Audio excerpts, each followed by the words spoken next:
Memorials of the Jordan crossing. Joshua chapter 4. When all the people had crossed the Jordan, the Lord said to Joshua, "Now choose 12 men, one from each tribe. Tell them, take 12 stones from the very place where the priests are standing in the middle of the Jordan. Carry them out and pile them up at the place where you will camp tonight." So Joshua called together the 12 men he had chosen, one from each of the tribes of Israel. He told them, "Go into the middle of the Jordan in front of the ark of the Lord your God. Each of you must pick up one stone and carry it out on your shoulder, 12 stones in all, one for each of the 12 tribes of Israel. We will use these stones to build a memorial. In the future, your children will ask you, 'What do these stones mean?'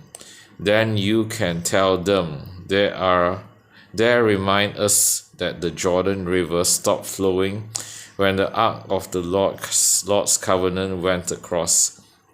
This stone will stand as a memorial among the people of Israel forever." So the men did as Joshua had commanded them. They took 12 stones from the middle of the Jordan River, one for each tribe, just as the Lord had told Joshua. They carried them to the place where they camped for the night and constructed the memorial there.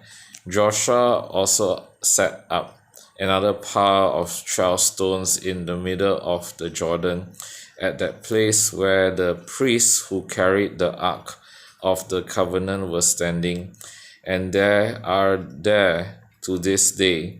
The priests who were carrying the ark stood in the middle of the river until all of the Lord's command that Moses had given to Joshua were carried out. Meanwhile, the people hurried across the riverbed, and when everyone was safely on the other side, the priests crossed over with the ark of the Lord as the people watched. The armed warriors from the tribes of Reuben, Gad, and the half-tribe of Manasseh led the Israelites across the Jordan, just as Moses had directed. These armed men, about 40,000 strong, were ready for battle, and the Lord was with them as they crossed over to the plains of Jericho.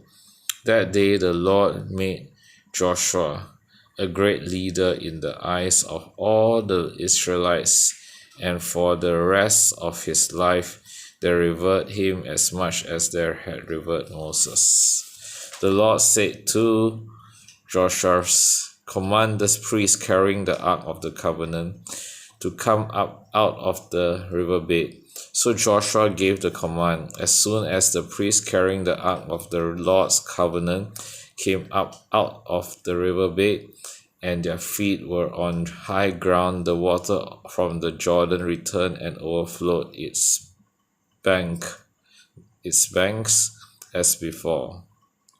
The people crossed the Jordan on the 10th day of the first month. They camped at Gilgal, just east of Jericho. It was there at Gilgal that Joshua piled up the 12 stones taken from the Jordan River. Then Joshua said to the Israelites, "In the future your children will ask, 'What do these stones mean?' Then you can tell them, 'This is where the Israelites crossed the Jordan on dry ground.